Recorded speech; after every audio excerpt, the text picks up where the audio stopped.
Hello అందరికీ, అందరూ ఎలా ఉన్నారు? నేను బాగున్నాను, మీరు కూడా బాగున్నారు అనుకుంటున్నాను. సో ఇంకా కార్తీక సోమవారము శంకరుడి దర్శనం అయితే అయ్యింది. తారకేశ్వర స్వామి టెంపుల్కి వెళ్ళాను. నా ప్రీవియస్ వీడియోలో చూసుంటారు.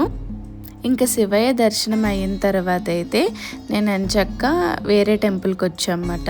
నేను మా హస్బెండ్ చాందిని దర్శితే వచ్చాము. అలానే మా హస్బెండ్ వాళ్ళ ఫ్రెండ్స్ కూడా వచ్చారు, అన్నయ్య వాళ్ళు కూడా వచ్చారు వాళ్ళ ఫ్యామిలీతో.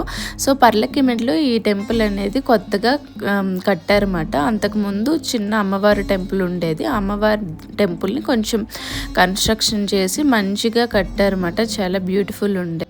ఈ అమ్మవారి టెంపుల్ పేరు అన్నీ కూడా మనకు అక్కడ డిస్ప్లే చేశారు వాల్ మీద. మీరు ఒకసారి విజిట్ చేస్తే కనుక మొత్తం చూడండి.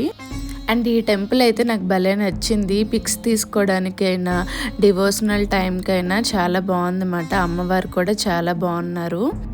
ఎంట్రన్స్ కూడా చాలా బాగుంది. అండ్ ఎంట్రన్స్ అవ్వగానే మనకి బుద్ధుడి విగ్రహం ఉంది. అక్కడైతే ఇంకా బుద్ధుడు రియల్గా కూర్చున్నట్టు ఉందన్నమాట. సో అక్కడ పిక్స్ తీసుకున్నాము, చాలా బాగున్నాయి.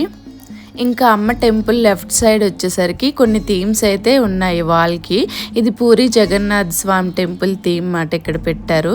సో ఇది చాలా బాగుంది, పిక్స్ తీసుకోవడానికి బాగుంటుంది. అండ్ నెక్స్ట్ రాధాకృష్ణ అనమాట.